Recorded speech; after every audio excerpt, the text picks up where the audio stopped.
ونستعينه ونستغفره ونعوذ بالله من شرور أنفسنا ومن سيئات أعمالنا من يهده الله فلا مضل له ومن يضلل فلا هادي له أشهد أن لا إله إلا الله وحده لا شريك له وأشهد أن محمدا عبده ورسوله يا أيها الذين آمنوا اتقوا الله حق تقاته ولا تموتن إلا وأنتم مسلمون يا أيها الناس اتقوا ربكم الذي خلقكم من نفس واحدة وخلق منها زوجها وبث منهما رجالا كثيرا ونساء واتقوا الله الذي تساءلون به والأرحام إن الله كان عليكم رقيبا يا أيها الذين آمنوا اتقوا الله وقولوا قولا سديدا يصلح لكم أعمالكم ويغفر لكم ذنوبكم ومن يطع الله ورسوله فقد فاز فوزا عظيما أما بعد اللهم صل على نبينا الكريم الحبيب مصطفى محمد صلى الله عليه وسلم وعلى آله وصحبه ومن تبعهم بإحسان إلى يوم الدين ثم أما بعد Ikhwani fiddin wa akhwati fiddin a'azzani Allah wa iyyakum. Saudara-saudari sekalian yang semoga dimuliakan oleh Allah Subhanahu wa taala.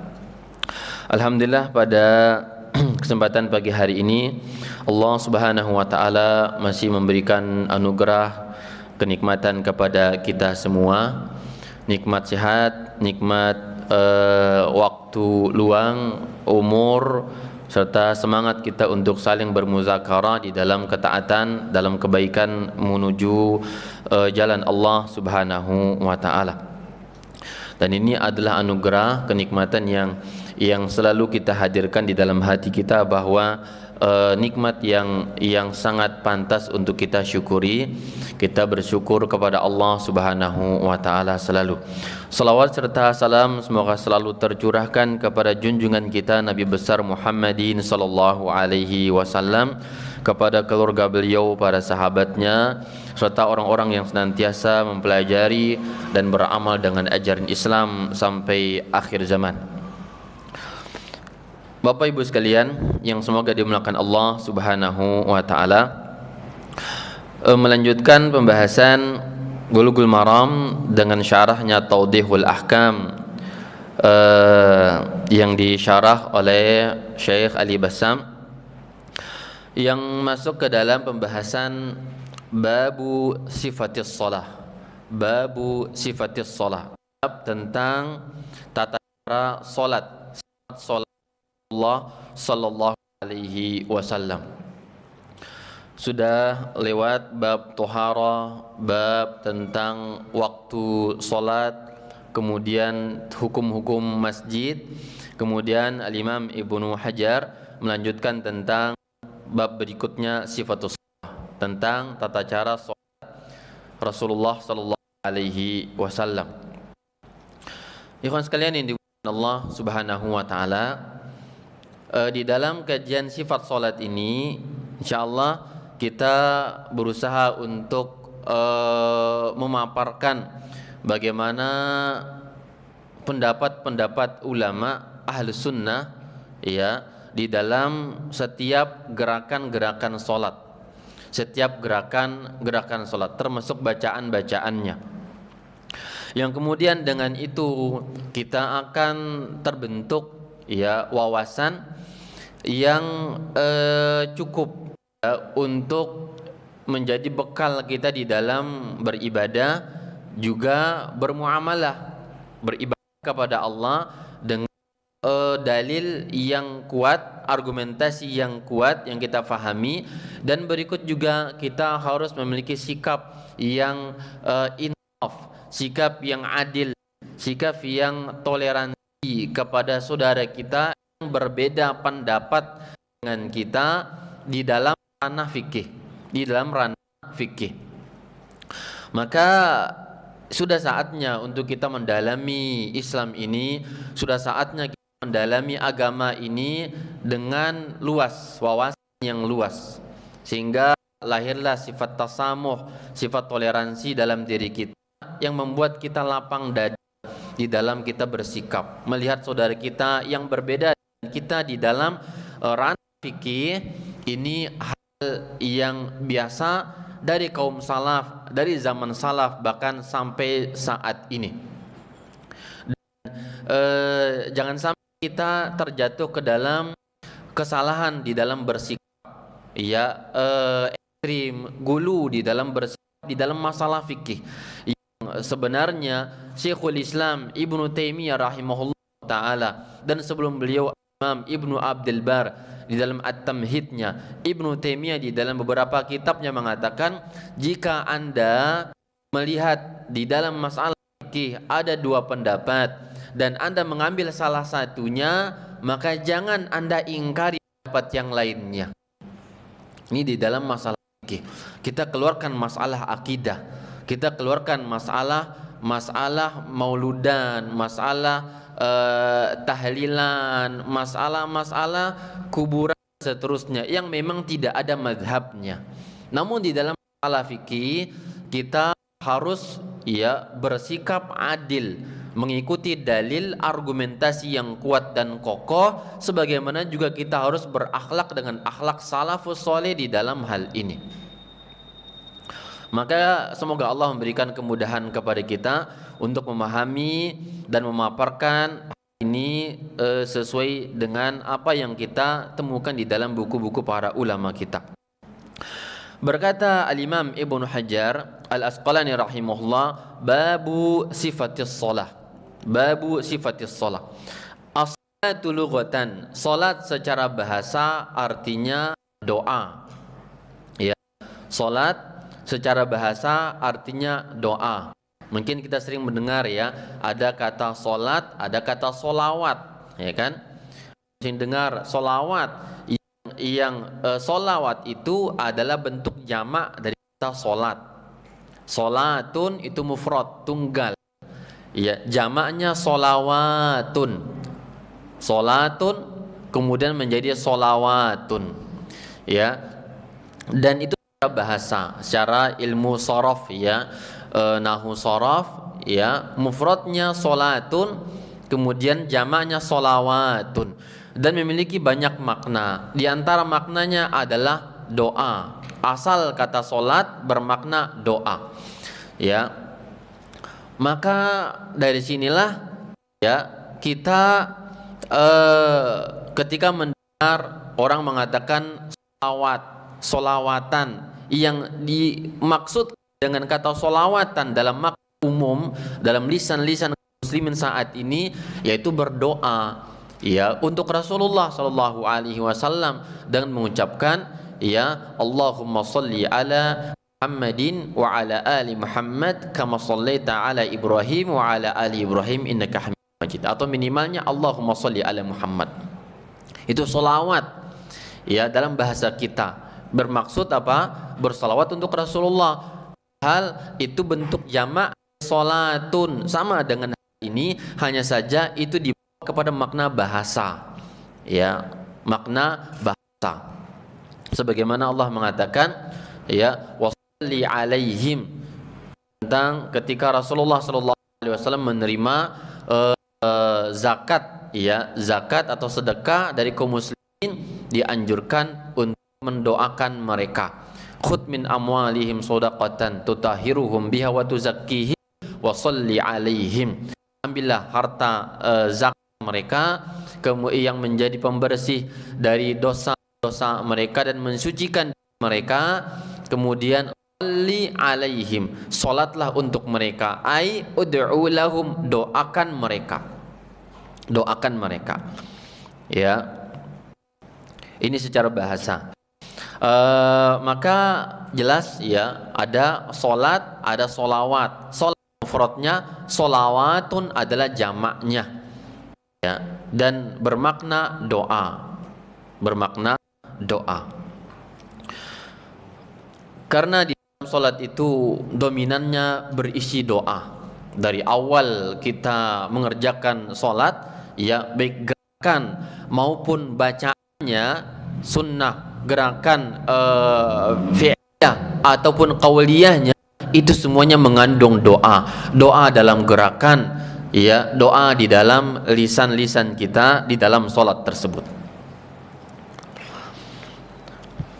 Kemudian secara syariat, ya istilah syar'i dia adalah af'alun wa aqwalun, gerakan-gerakan serta bacaan-bacaan yang diawali dengan takbiratul ihram kemudian ditutup dengan salam. Ya. Ini salat secara syariat. Berkata Syekh Ali Bassam rahimahullahu taala, muqaddimatun, pengantar, pendahuluan. Sifatus salati hiyal hayatul hasilatu fi salati bima laha minal arkani wal wajibati was sunani. Kata beliau, sifat salat, tata cara salat itu yang dimaksudkan adalah al hayatul hasilah, ya, tata cara yang terjadi di dalam salat yang memiliki rukun-rukun, wajib-wajib dan sunnah-sunnah. Itu namanya sifat salat. Terkandung di dalamnya rukun salat, ada wajib salat, ada sunnah-sunnah salat, ya, yang dikenal dengan sifatus salat. Wa hiya tubri'uz zimmata wa tusqitul wajiba idza addaha al-'abdu bi syurutiha wa arkaniha wa wajibatiha faqat. Dan salat ini, ya, melepaskan seseorang zimmah, tanggung jawab, ya, wa tusqitul wajib, menggugurkan kewajiban, idza addaha, jika dilaksanakan oleh seorang hamba, bisyurutiha, dengan syarat-syaratnya, wa arkaniha, dengan rukunnya, wa wajibatiha faqat, dan dengan kewajiban-kewajibannya saja. Itu sudah dikatakan menggugurkan kewajiban. Tanpa sunnah sekalipun sudah cukup, ya. Jadi yang menggugurkan kewajiban, yang maksudnya yang sudah pantas standar mengerjakan sholat itu cukup ada rukun, ya, syarat dan wajib. Sunnah-sunnah nggak dilakukan nggak apa-apa, ya, artinya sudah selesai, sudah sah sholatnya, sudah mendapat ganjaran pahala orang tersebut. Nanti kita akan sebutkan mana sunnah sholat, mana rukun sholat, mana wajib sholat. Kita harus paham itu semuanya, ya. Barangkali selama ini kita tahu bahwa yang namanya menggerak-gerakkan jari itu sunnah, yang kalau ada orang yang tidak menggerakkan ini sebenarnya bukan sunnah. Ini kesimpulan yang salah. Atau lagi misalkan ketika kita takbiratul ihram kemudian kita bersedekap Allahu Akbar, ya, kemudian yang lumrah, ya, yang sering dan kita lakukan. Lalu kemudian kalau ada orang yang dia Allahu Akbar tidak bersedekap, ya, maka kita akan vonis ini sholat aneh dan tidak sah. Ini juga menjadi salah. Nah, karena dalam pandangan ulama kita bersedekap di dada itu menurut jamahir ahli ilmi adalah sunnah sholat, bukan wajib atau bahkan bukan rukun sholat. Ini kita harus pahami, kita dalami terus ikhwan agama ini. Jangan terjebak di dalam sebuah faham, ya, atau cara beragama yang jumud, ya, atau gulu, menafikan yang ada atau mengadakan yang tidak ada. Salah dalam menghukumi dan seterusnya. Ini penting. Maka kata beliau, salat yang dimaksudkan di sini yang menggugurkan kewajiban dan sudah melepaskan tanggung jawab adalah yang dilaksanakan dengan terpenuhinya syarat, rukun dan wajib. Sunnah-sunnahnya tidak usah. Maksud saya di dalam apa? Untuk standar kewajiban dan menggugurkan tanggung jawab, ya, mengerjakan sunnah sesuatu yang afdal tentunya, yang dituntut, yang kalau dikerjakan ada segudang kebaikan, ada segudang pahala dan tidak pantas untuk ditinggalkan. Ini sisi lain yang kita berbicara, ya, ini sisi lain, sudut pandang lain yang berbeda. Namun tentunya bagi seorang muslim dia harus ada tamak akhirat, serakah kepada pahala akhirat, ya, maka sepantasnya untuk mengerjakan hal sunnah. Namun ingat, kita menilai standarisasi, ya, untuk sebuah sah tidaknya, salah tidaknya orang di dalam menjalankan itu, kita harus paham standar salah benarnya dulu, ya. Baik, ikhwan sekalian yang dimuliakan Allah Subhanahu wa taala, itu semuanya akan kita lewati nanti di dalam semua gerakan-gerakan itu. Kita berusaha untuk lebih objektif, insaf di dalam memaparkan mazhab-mazhab ulama. Ya, karena kita tahu ya saat ini fitnah, ya zaman fitnah. Ya, orang tidak bagus, tidak layak berbicara agama kalau dia nggak faham fikih-fikih semacam ini, yang kemudian cenderung menggiring orang kepada sebuah opini yang seakan-akan memaksakan pendapat kepada orang lain, yang memang di sana ada ruang untuk bertoleransi, yang memang itu merupakan adab dan akhlak para salafus salih dalam hal ini. Kata beliau, wahya a'zamul ibadati wahya a'zamul ibadati wasilatan ila mardatillahi ta'ala wa husuli thawabihi idza sahaba ada al-wajibati al-khushu'a wal khudu'u wat tuma'ninatu wa jam'ul qalbi 'ala Allah ta'ala bihaitsu yu'addiha حال المراقبة لله تعالى والتفكير والتدبر لما يقول من القراءة والذكر والدعاء ولما يفعل من هيئات القيام والركوع والسجود والقعود. Kata beliau, salat ini adalah a'zamul ibadat, adalah ibadah yang sangat agung, ya, yang sangat besar, wasilatan ila mardatillah, untuk mencapai ridha Allah Subhanahu wa taala, wa husuli thawabihi, dan untuk menggapai pahala-pahala dari Allah Subhanahu wa taala. Jika dibarengi pelaksanaan kewajiban-kewajibannya itu dengan adanya kekhusyuan, kekhuduan, ketenangan dan tuma'ninah, ya, ketenangan diri di dalam pelaksanaannya. Dan juga jika diikuti, ya, dengan adanya jam'ul qalbi 'ala Allah, ketenangan dan berkumpulnya hati menuju Allah Subhanahu wa taala ketika dilaksanakan salat tersebut, bihalil muraqabati lillah, dalam kondisi muraqabah, merasa diawasi, dilihat, atau bahkan merasa melihat Allah Subhanahu wa taala, wa tafkir, memikirkan, wa tadabbur, mentadabburi, ya, apa yang dibaca, dari bacaan-bacaannya, zikir-zikirnya, serta doa-doa yang dilantunkan di dalamnya. Wali ma yaf'alu min hayatil qiyam, dan dengan apa yang dilakukan juga di dalamnya berupa ruku' dan sujud dan qu'ud dan duduk. Ini semuanya adalah mengarah kepada sebuah nilai keagungan untuk menggapai ridho Allah Subhanahu wa taala. Orang yang duduk sesama manusia saja itu sopan, merasa rendah, harus menghormati. Sujud apalagi hina, ruku ia merendahkan diri kepada mereka. Kepada Allah ini harus hadir pengagungan, kerendahan diri, kehinaan diri kita kepada Allah bersamaan dengan khusyuk dan ketenangan, ya, di dalam gerakan.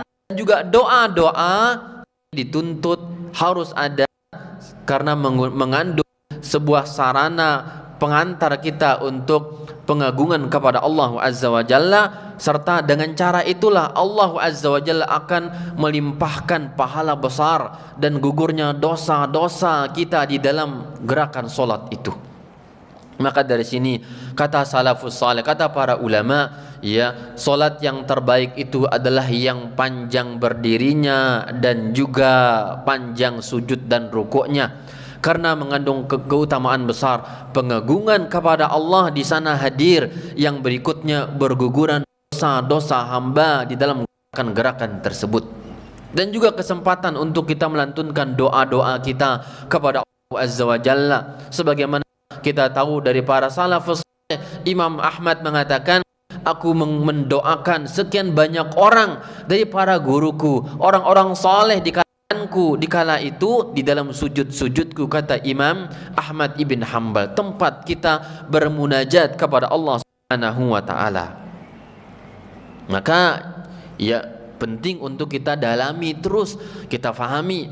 Sudahkah ada di dalam kita ketika sujud dan ruku itu penghayatan, ya, penghayatan diri bahwa kita ini rendah, sedang berada di hadapan zat yang sangat dahsyat, zat yang sangat besar, Allah Subhanahu wa taala. Sudahkah ada pengagungan kepada Allah itu yang melebihi pengagungan kita kepada manusia? Ketika kita berjalan kemudian kita menunduk hormat kepada mereka, ketika kita duduk menghormati yang lain duduk, maka ada pengagungan. Sudahkah itu lebih besar kepada Allah kita berikan daripada kepada manusia, kepada makhluk Allah Subhanahu wa taala?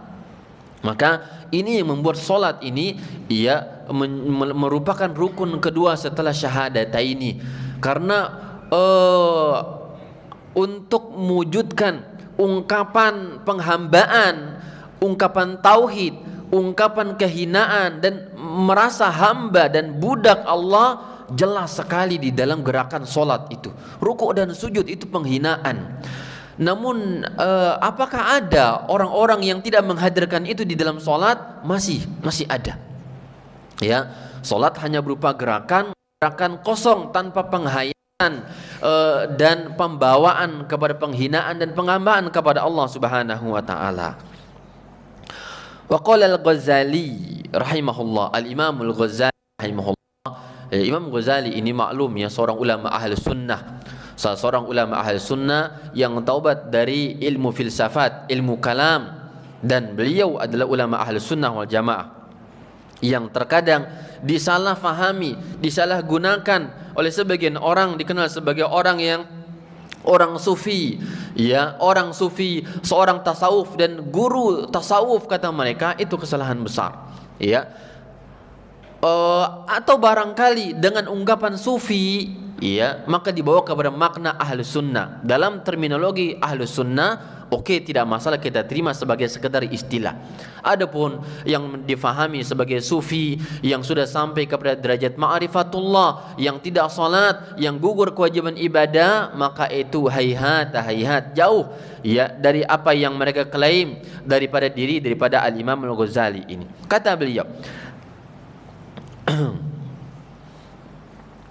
lan tusalli ayyuhal muslimu ila al-qiyami bi awamirillahi ta'ala illa bi muraqabati qalbika wa jawarihika fi lahazatika wa anfasika min hini tusbih ila hini tumsi.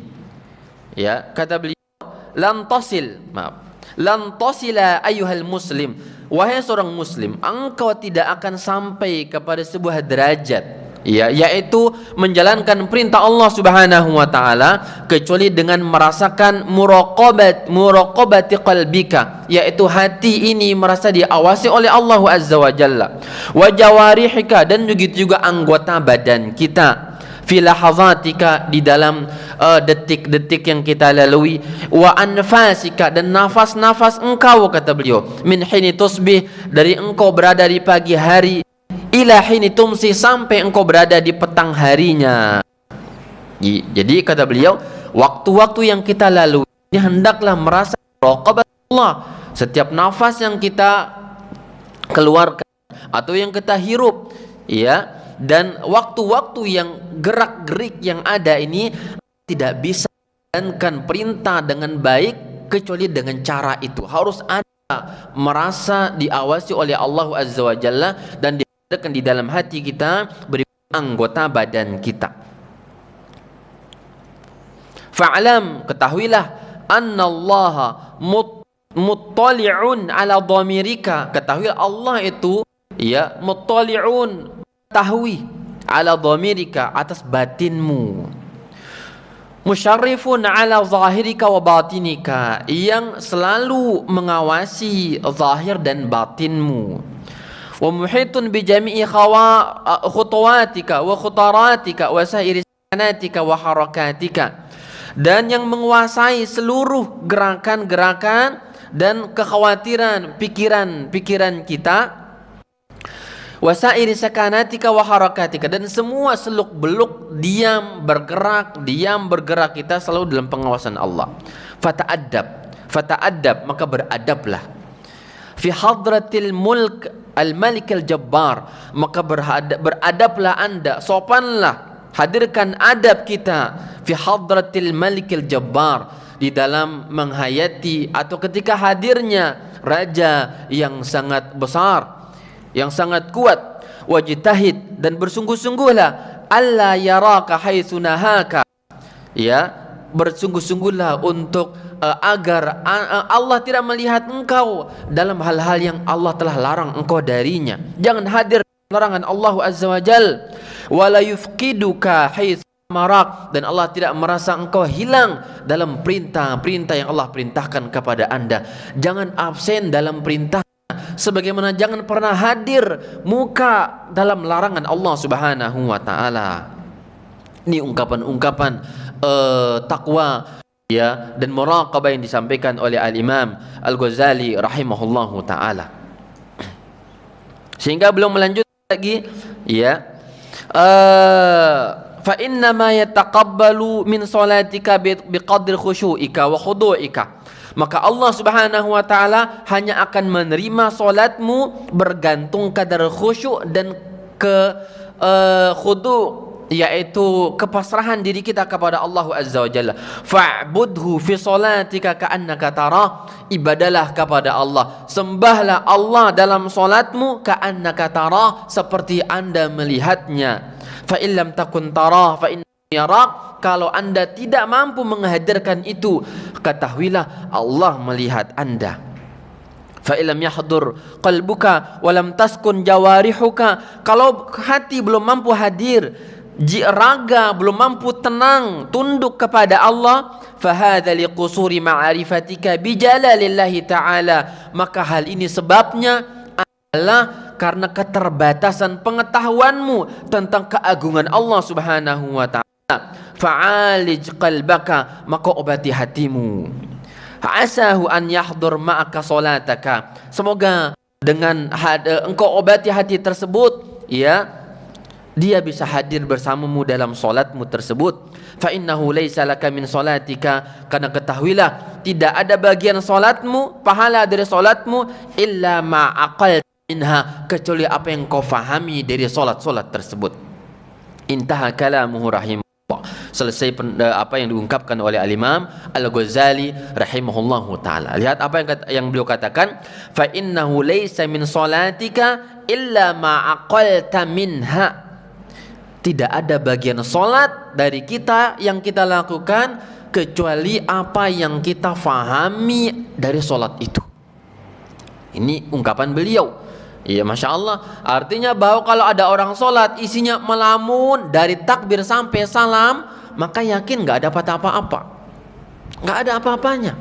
Silih berganti, datang pikiran bisnis, datang pikiran rumah tangga, datang pikiran pekerjaan, datang pikiran sengketa dengan manusia satu, dengan manusia yang dua, dengan tetangga, dengan atasan, dengan bawahan, dengan silih berganti datang pikiran ini, ya, dan sampai hal itu berlalu di sampai salam, kata Imam Ghazali, Anda tidak dapat apa-apa, nol dari gerakan itu, nol, kosong, ya, nggak dapat apa-apa, karena Anda tidak mendapatkan apa-apa kecuali dari apa yang Anda fahami dari solat. Penghayatannya ada tidak? Hadir enggak hatinya? Lembut tidak hatinya di dalam solatnya? Takut enggak kepada Allah? Tambah cinta tidak? Atau menggugurkan kewajiban yang hanya menggugurkan kewajiban sekedarnya saja tanpa berbekas apa di dalam diri, baik di dalam melaksanakannya atau bahkan setelah melaksanakannya. Ikhwan sekalian yang dimuliakan Allah Subhanahu wa taala. Ini sedikit mukadimah yang disampaikan oleh Al-Imam Syekh Ali Bassam, kutipan dari ungkapan Syekh Al-Imam Al-Ghazali rahimahumallahu taala. Hadis pertama di dalam bab ini. Kata beliau Al-Imam Ibnu Hajar Al-Asqalani rahimahullah, wa an Abi Hurairah radhiyallahu an. Pak Umar bisa baca? Baik, tafadhal. Qala al-mu'allif rahimahullahu ta'ala an Abi Hurairah radhiyallahu anhu anna an-nabiy sallallahu alaihi wasallam qala sallallahu alaihi wasallam idza kunta ila salati fa asbihil wudu thumma taqbil qiblata faqbir thumma iqra thumma iqra ma tayassara ma ka minal Qur'an thumma irqa Summarka. sumarqa hatta tatma'inna raqi'an sumarfa hatta ta'dila Ta'tadila. qa'iman sumasjud hatta tatma'inna sajidan sumarfa hatta tatma'inna jalisan. Ya. Baik.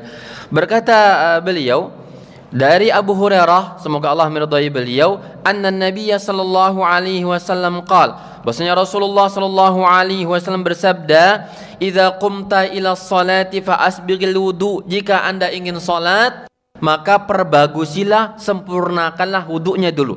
Summastaqbilil qiblata fakabbir. Kemudian hadaplah kiblat, fakabbir. Ya, segera takbir. Sumaqra ma tayassara ma'aka minal Qur'an. Kemudian bacalah yang mudah bagimu dari ayat-ayat Al-Qur'an. Summarka. Kemudian rukuklah hatta tatma'inna raqiyan, sampai ada tuma'nina di dalam rukuknya. Summarfa. Kemudian bangkit hatta ta'tadila qa'iman, sampai berdiri tegak lurus, i'tidal dalam kondisi berdirinya. Sumasjud. Kemudian sujudlah hatta tatma'inna sajidan, sampai tenang di dalam sujudnya. Summarfa hatta tatma'inna jalisan. Kemudian duduklah, bangkit dari sujud menuju duduk sampai tenang, ada tuma'nina di dalam duduknya. Sumasjud hatta tatma'inna sajidan. Kemudian sujudlah sampai ada ketenangan, tuma'nina di dalam sujud. Summaf'al dzalika fi sholatika kulliha. Dan lakukanlah hal itu pada semua solat kamu. Lakukan hal itu pada semua solat kamu. Pada potongan ini akhrajus sa'atu wal lafzu lil Bukhari. Ikhwan sekalian yang dimuliakan Allah Subhanahu wa taala, hadis Abu Hurairah ini yang Nabi sebutkan ini adalah hadis yang dikenal di dalam fikih dengan hadis musii'us shalah, orang yang salah dalam salatnya. Yang dahulu ada kisahnya, ada salah seorang sahabat yang bernama Khalad bin Rafi'. Khalad bin Rafi' ini ia adalah salah seorang sahabat Ansar yang masuk Islam, ikut dalam perang Badar, ya, ikut dalam perang Badar, meninggal dunia, dan beliau hidup lama sampai Rasulullah meninggal dunia belum masih hidup.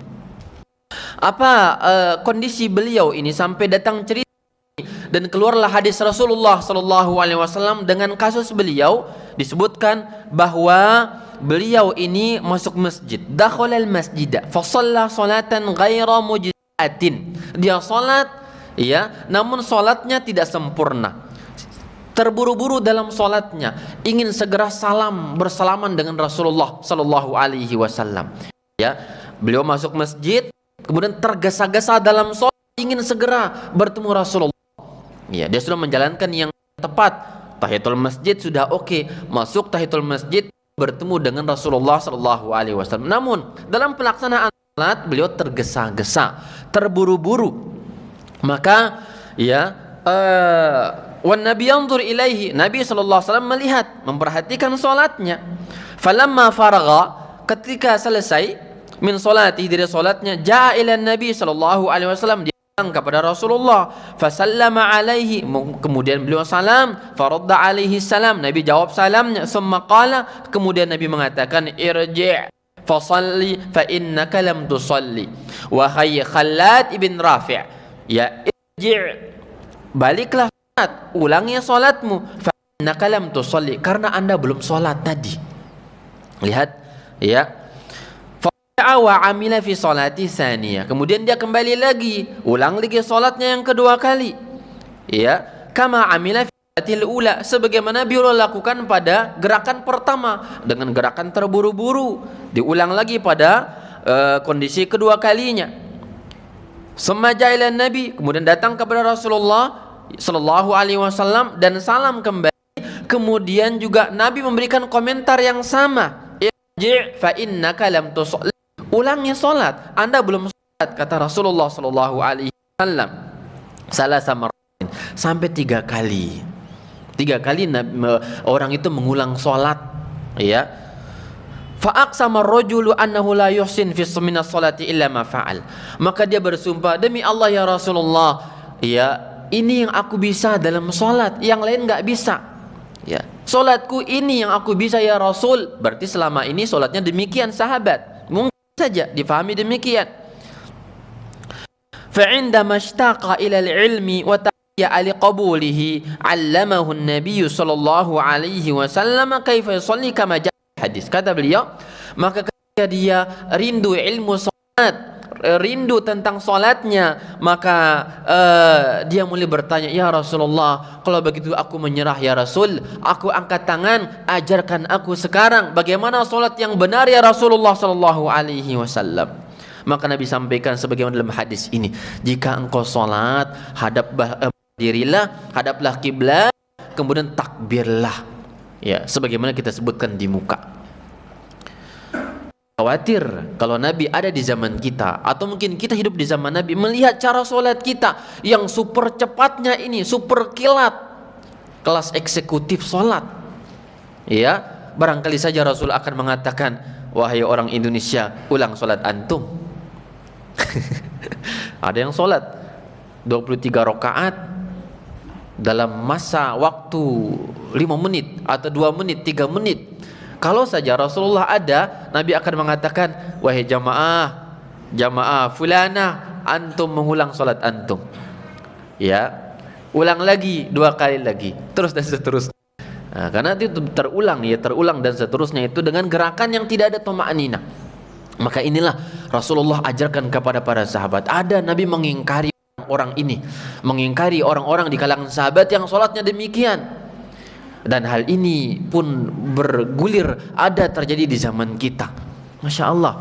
Jadi sunnah Nabi, ajaran Islam ini adalah yang universal sifatnya. Artinya apa? Terjadi pada zaman itu pelanggarannya sebagaimana perintahnya, sebagaimana kebaikannya, dan juga mungkin terjadi pada setiap generasi dan zaman. Kebaikan pelanggaran-pelanggarannya mirip di kala itu dengan ada yang di zaman kita saat ini, dan Nabi ajarkan kepada orang tersebut.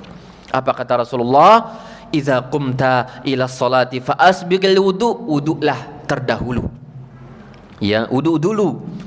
Ya, sumastaqbil qiblata fakabbir. Hadaplah kiblat, kemudian takbirlah. Kalau masalah wudu sudah kita sebutkan di dalam babul wudu secara tuntas, khilaf-khilafnya, argumen-argumennya, dan rajih sudah kita sebutkan. Ya, kemudian di sini disebutkan menghadaplah kiblat fakabbir, dan takbirlah. Fa, ya, di dalam bahasa Arab, fa ini di dalam ilmu bahasa menunjukkan makna apa? Atof, ya, menyambung, alat sambung, ya, bidunit tarahi, tanpa ada jeda waktu. Ini makna fa.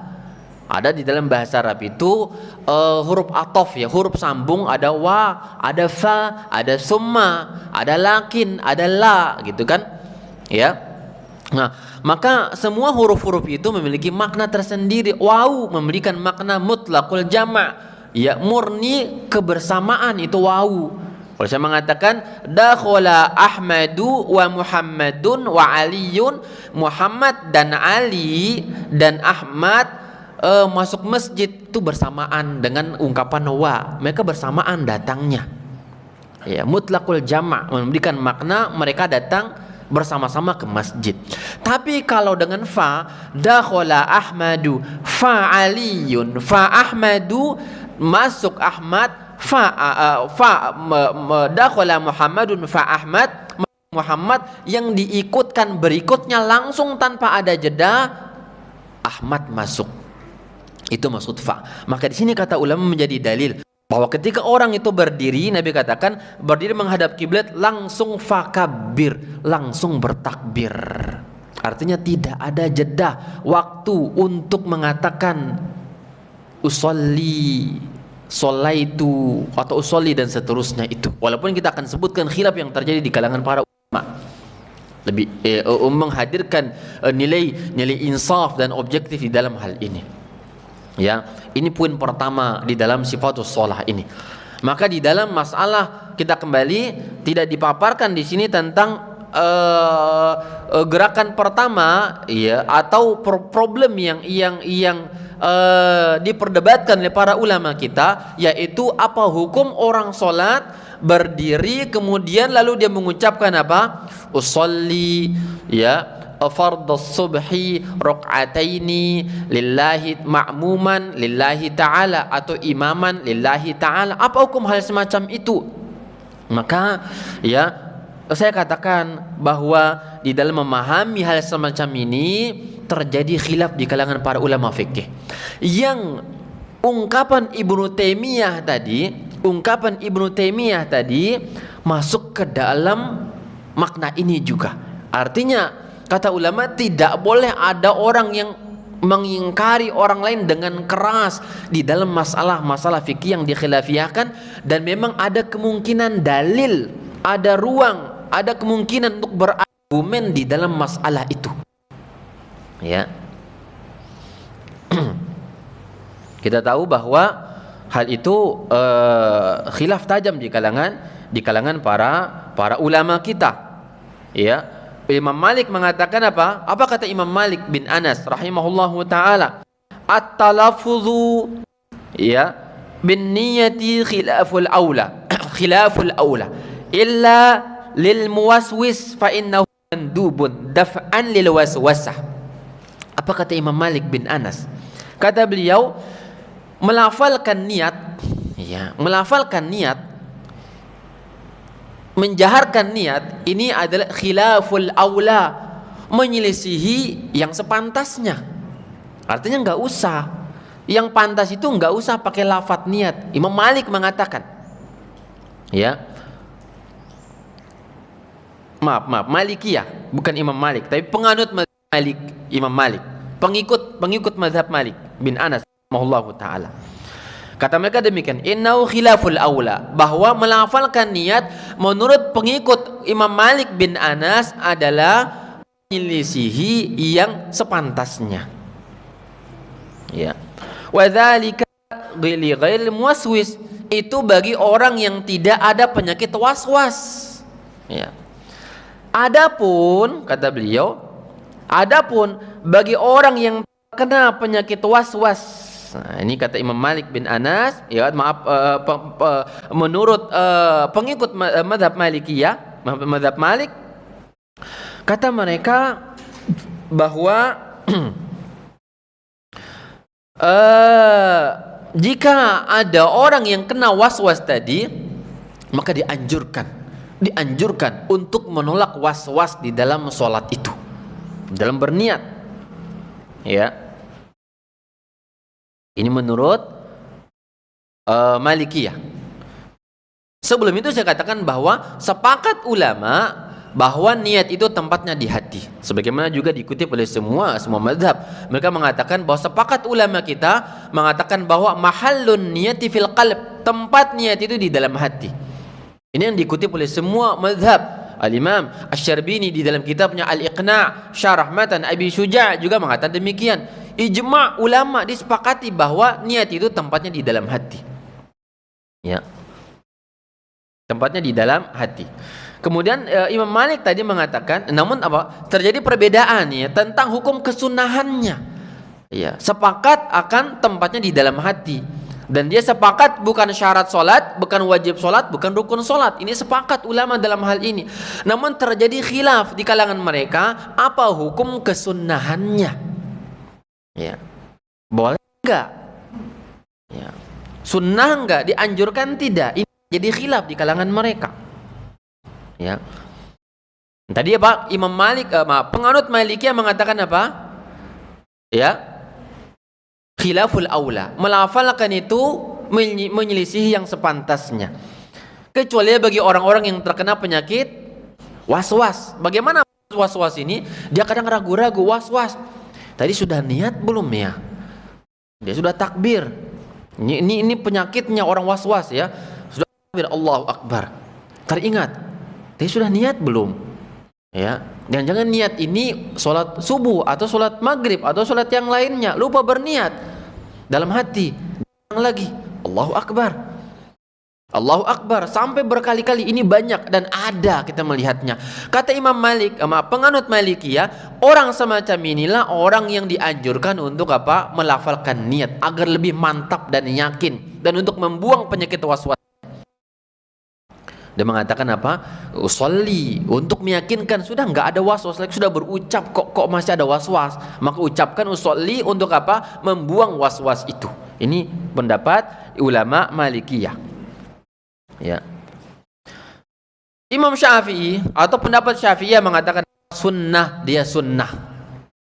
Ya. Tentunya semuanya punya dalil. Apa dalil dari mazhab Syafi'i? Kata mereka agar niat hati ini lebih mantap yang dibarengi dengan ucapan lisan. Ini kata mereka. Ya. Baik ulama Syafi'i yang klasik maupun yang ada saat ini, itu dalil mereka. Jadi bukan bid'ah. Ya, ini sunnah, dianjurkan agar apa? Ya, agar hati ini lebih yakin yang dibarengi dengan ungkapan lisan. Ya, ini dikutip dari ulama-ulama salaf di kalangan mazhab Syafi'iyah, di dalam mazhab. Ya. Dan ini kan kita tarjihkan ya, kawan, akan kita tarjihkan. Di dalam mazhab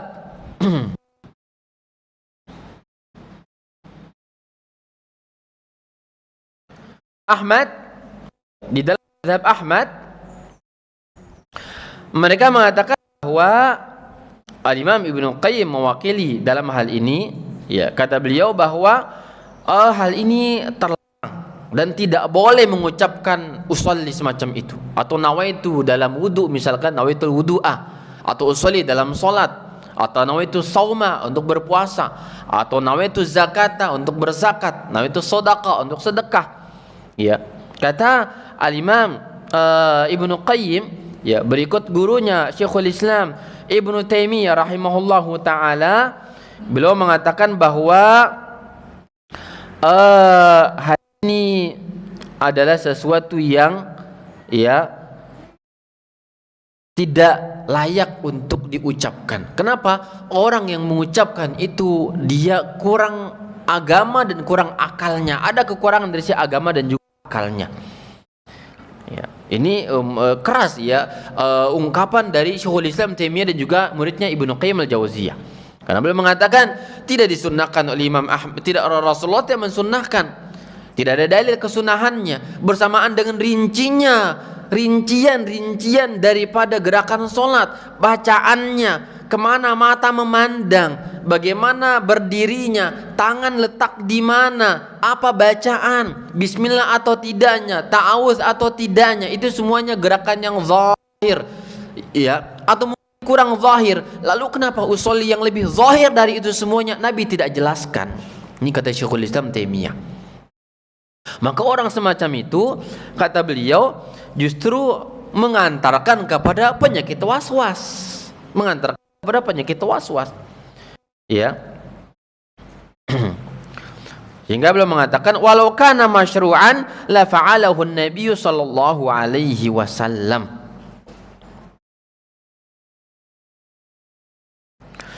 Dan pendapat yang mengatakan bid'ahnya atau tidak tepatnya akan talafut bin itu ya adalah pendapat yang lebih sahih, kata Syekhul Islam Taimiyah. Ya, jadi orang itu adalah orang yang lemah akal dan agama. Bagaimana lemah agama? Karena dia bid'ah, dia menambah agama, maka kuranglah nilai agamanya karena dia menambah syariat. Ini namanya kelemahan agama. Jadi bid'ah itu kelemahan, bukan sesuatu yang besar. Adapun kelemahan akalnya, ya, maka orang itu kedudukannya sama dengan orang yang ingin makan, lalu mengatakan ketika ingin makan, ya, nawaitu ta'ama, saya berniat untuk makan, diucapkan. Ingin mandi, nawaitul ghusla, diucapkan lagi. Ingin pakai baju, nawaitu ilbasal malabis. Ingin berkendaraan, nawaitu rukubas sayyarah. Ingin dan seterusnya. Ini kata kelemahan dalam akal semacam ini. Ya, ini kata Syekhul Islam Taimiyah rahimahullahu taala. Kenapa demikian? Bukankah di dalam hal-hal mubah itu terkandung makna ibadah? Bukankah di dalam hal-hal mubah terkandung makna ibadah? Lalu kenapa tidak ada ungkapan itu dari semua mereka orang yang cinta dengan ibadah kepada Allah, dari kalangan salaf, sahabat, tabi'in, dan imam yang 4 itu? Secara nas dari mereka, kata beliau,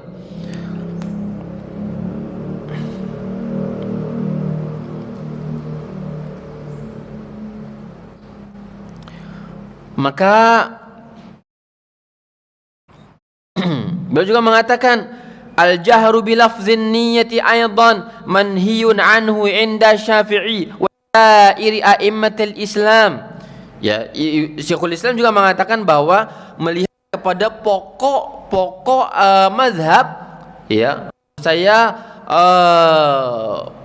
4 ulama yang menjadi panutan di dalam mazhab, kata beliau, hal ini terlarang menurut Imam Syafi'i, ya, menurut yang lain dan semua para ulama Islam itu hal ini dilarang. Ya. Wa fa'lu dzalika musii'un, dia telah melakukan apa? Kesalahan. Ya. Wa in ya'taq dzalika dinan faqad kharaja an ijma'il muslimin. Kalau dia meyakini itu bagian dari agama, maka dia telah keluar dari ijma' kaum muslimin. Wa yajibu nahyuhu, wajib untuk dicegah orang itu. Ya. Wajib untuk dicegah dan dilarang, ya, untuk melakukan hal semacam itu. Ini kata Syekhul Islam Taimiyah rahimahullahu taala.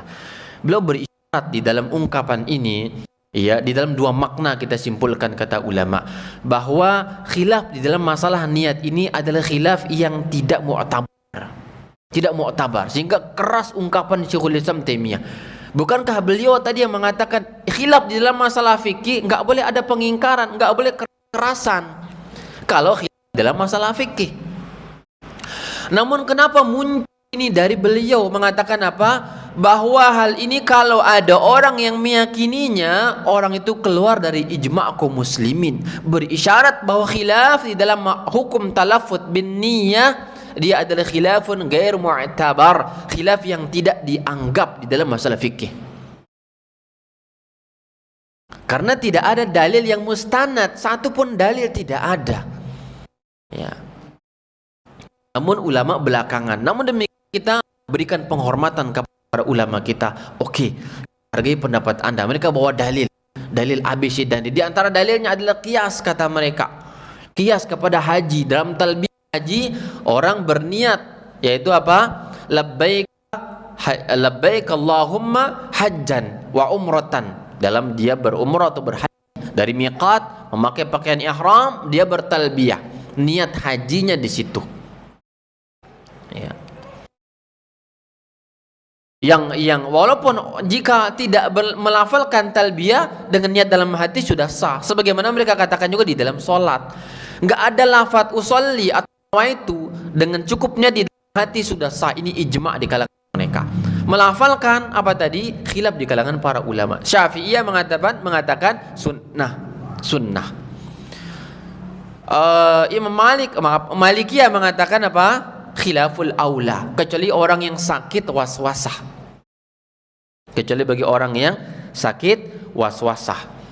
Kita katakan bahwa wallahu taala a'lam bissawab, ya, bahwa pendapat yang rajih, yang kuat di dalam hal ini, bahwa hal semacam itu tidak usah dilafalkan, tidak disyariatkan.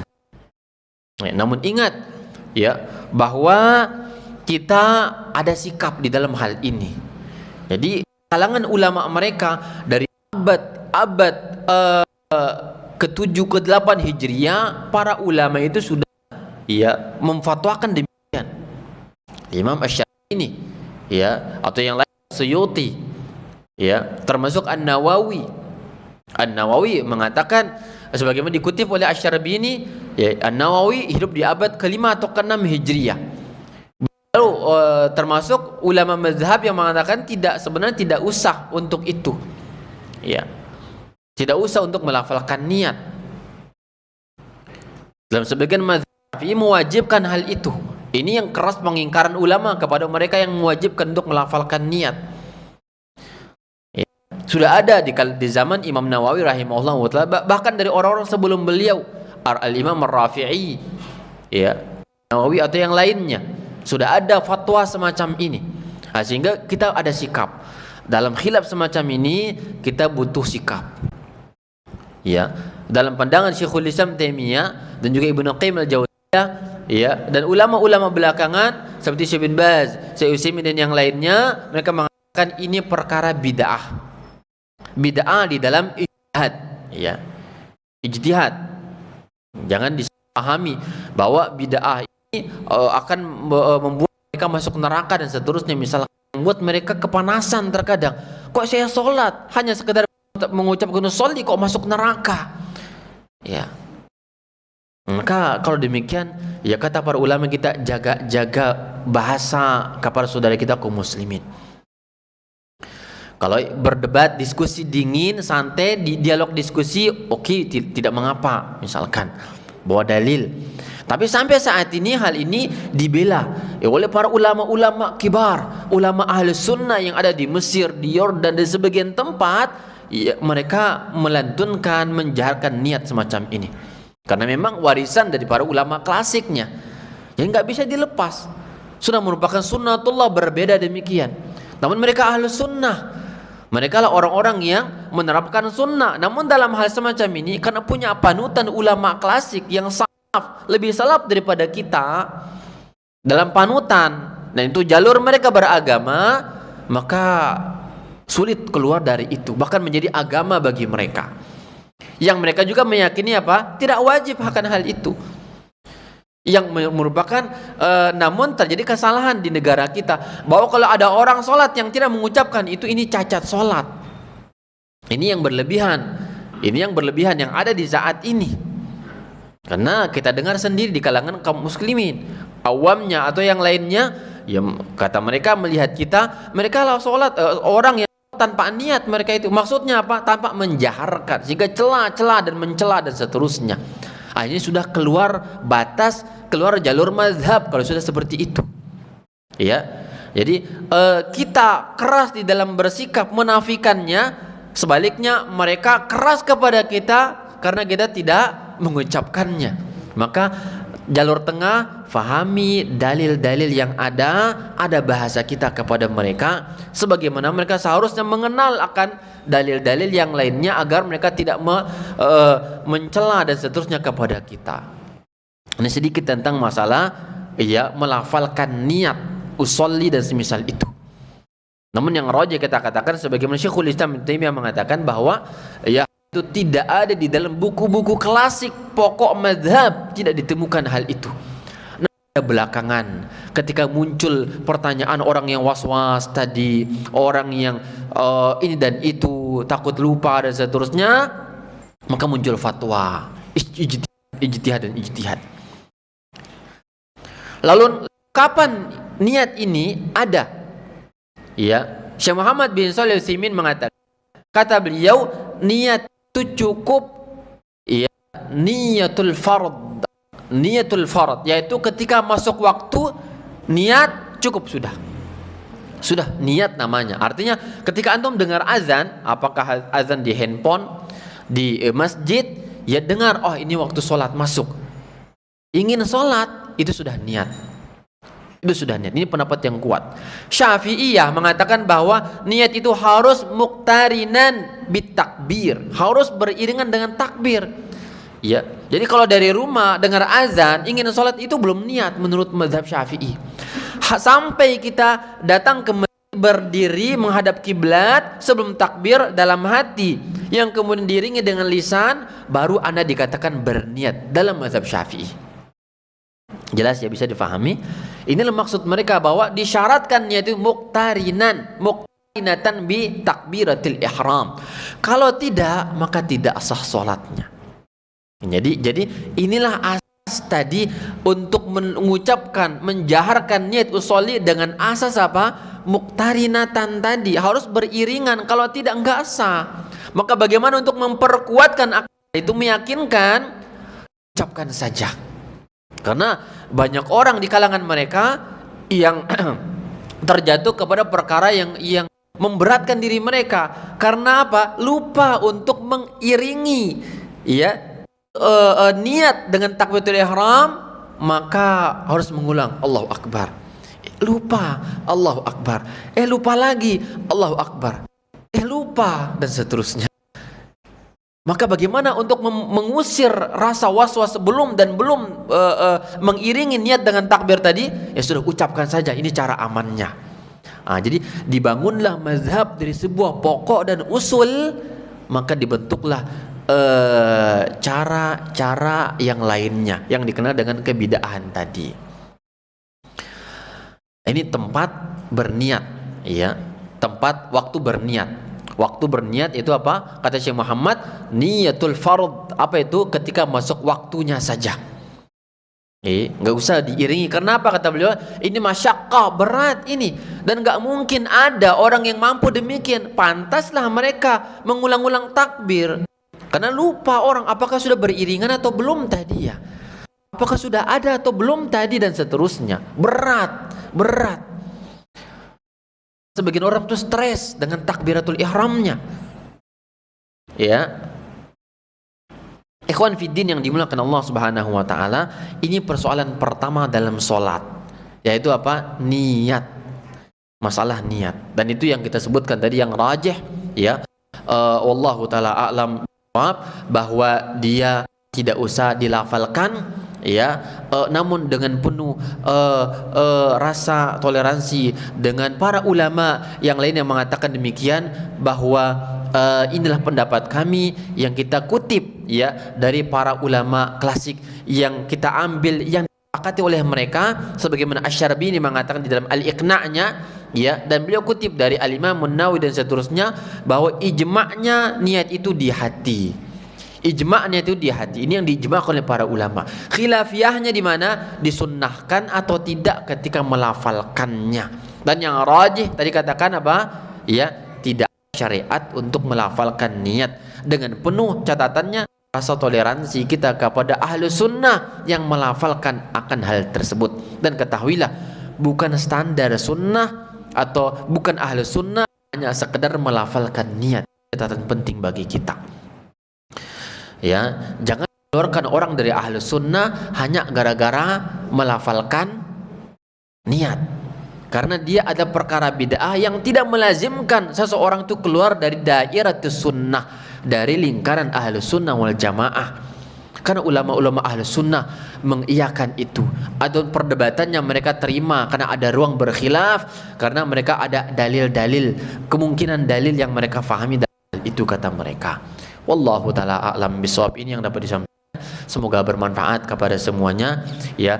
Syarah hadis ini belum selesai, insyaallah kita sampaikan pada pertemuan-pertemuan berikutnya, satu demi dua pembahasan dan poin. Wallahu ta'ala a'lam.